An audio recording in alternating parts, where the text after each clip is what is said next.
In this lesson, we'll learn how to constrain our walls to specific levels. Since we have levels, it's time to talk about using them. Levels drive Revit. They also control how our walls begin and end. Every object in Revit knows which level they're hosted by. Walls take it a step further. They know which level they start at, and they know which level they end at.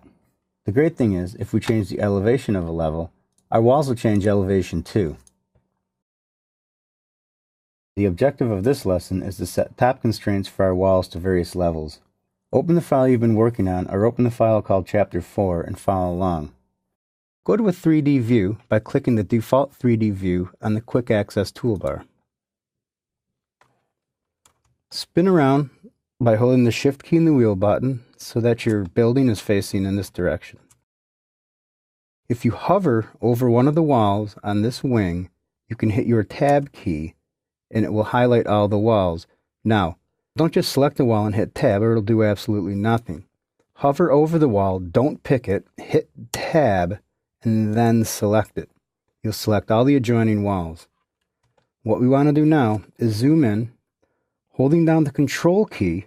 Make sure you have a little plus sign next to your cursor. Select this wall, this wall, this wall, and this wall. And then select this wall, this wall, this wall, and then, if you can, this wall. Notice I zoomed in and out, but never took my finger off the Control key. Now, basic wall, multiple types selected.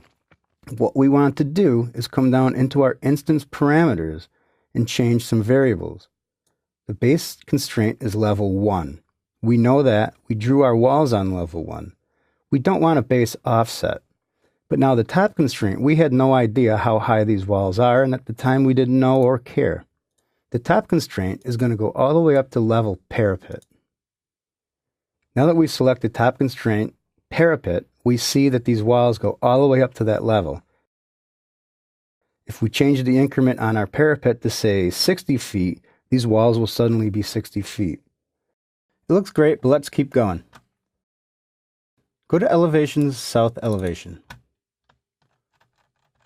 What we want to do is add a couple more levels for our west wing. It's great that our east wing's all set, but our west wing needs a little help now.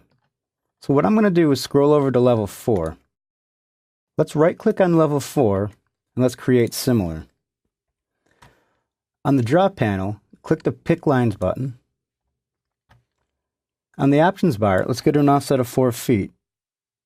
Let's offset level 4 up 4 feet. And let's hit Escape.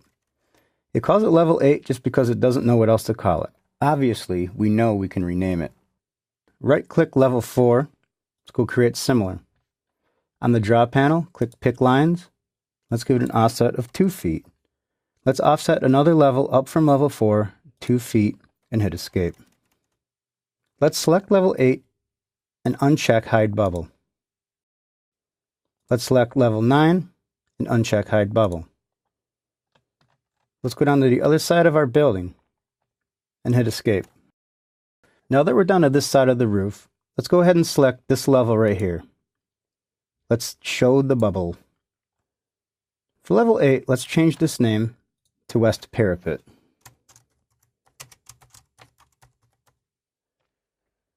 Once you click off of that, say yes to rename the corresponding view. We might as well add the elbow now and move it out of the way.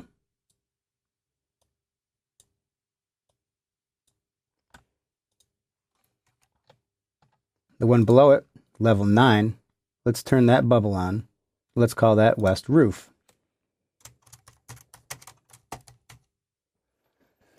Hit Enter and hit Yes. Now that the levels are in place, let's drag these all the way down to the opposite end of the building. Once I select it, notice that they're all joined together. Select this little grip icon, pick it and hold it down, and let's start moving the stuff to the left. Again, if you keep your finger on the pick button and use your middle finger to roll out on your mouse, you can hold down the mouse to pan it without letting go of the pick button.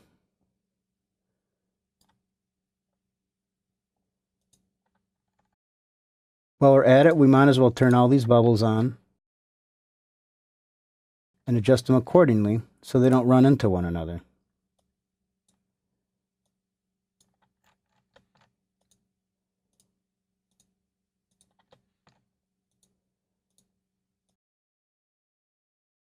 Let's add one more level. Right-click on level 3 and go to Create Similar. On the drop panel, click the Pick Lines button. Let's give it an offset of 2 feet. Let's offset level 3 up 2 feet and hit Escape a couple times. Select our new level. Let's show the bubble. Let's call it Corridor Parapet.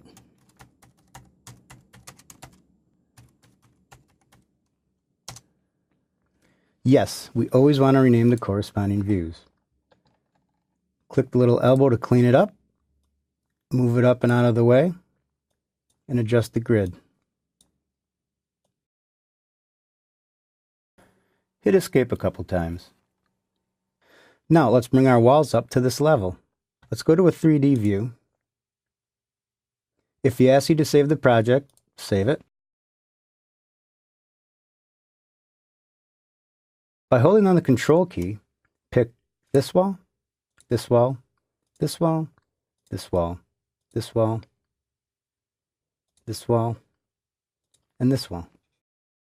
In the Properties dialog, let's set the top constraint to up to level west parapet. Hit Apply. Now your walls now go up to the west parapet.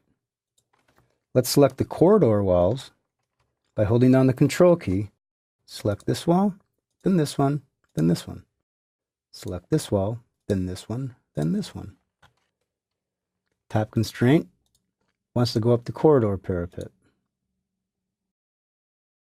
Hit Apply.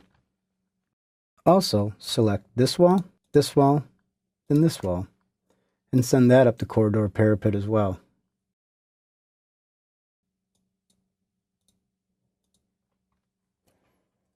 Hit Escape a couple times, and you're all set.